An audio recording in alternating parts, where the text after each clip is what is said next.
Russian forces have advanced along the Sumy-Kursk Oblast border. They reportedly seized Vasilivka in Sumy Oblast and made progress in Gogolevka, Kursk Oblast. Russian forces also launched attacks northeast of Sumy city and near Sudza, but have not made significant gains in other areas of Belgorod Oblast. Russian forces intensified infantry assaults northeast of Lyman, advancing to the southern outskirts of Katarinivka and conducting operations near Nov, Kolodyazy, and Yampolivka. The Ukrainian Khortytsia group of forces reported increased Russian infantry presence, primarily well-trained contract service members. Ukrainian forces recently advanced in Demidovka and continued limited attacks in northwestern Belgorod Oblast. However, Russian forces have reinforced the region with additional troops. With many men being drafted for the war, Ukrainian women are taking on jobs that were once only for men. Some are now driving tractors and working in coal mines. This is both a cultural change and an economic necessity. Ukraine's economy has been badly damaged by 3 years of war, and there aren't enough workers because so many have been mobilized.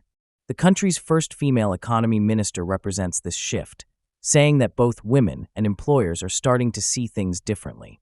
At one coal mine, the head engineer says the mine couldn't operate without its new female workers. On March 30th, U.S. President Donald Trump said there is an unspecified psychological deadline for Russia to agree to a general ceasefire. Russia has been using the temporary ceasefire in the Black Sea as a way to delay broader peace talks and gain more concessions from the West. When asked if there was a deadline for Russian President Vladimir Putin to agree to a ceasefire, Trump said it was more of a mental deadline. He also warned that if he felt Russia was taking advantage of the U.S., he would not be pleased. Finnish President Alexander Stubb suggested April 20th as a possible deadline for a complete ceasefire without conditions during his meeting with Trump on March 29th. However, it is unlikely that Russia will agree to this within 3 weeks. Russia has insisted that Western sanctions must be eased before it agrees to a temporary ceasefire in the Black Sea. On March 25th, the Kremlin said it would not honor the ceasefire unless the U.S. lifts sanctions on Russia's state-owned agricultural bank and other financial institutions. Bloomberg reported on March 28th that Russia also wants the European Union to reconnect this bank to the international SWIFT system as a way to test whether the U.S. and its allies are willing to negotiate on sanctions. The U.S. and Ukraine proposed temporary ceasefires on energy infrastructure and in the Black Sea on March 11th. Negotiations have been ongoing since then, meaning the terms are still not finalized.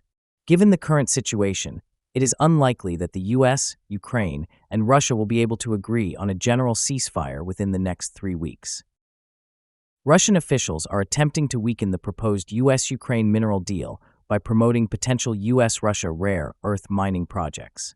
On March 31st, Kremlin spokesperson Dmitry Peskov claimed that U.S. companies are interested in joint rare earth metals mining projects with Russia, suggesting these initiatives could be a first step toward improving bilateral relations, although no official agreements have been signed.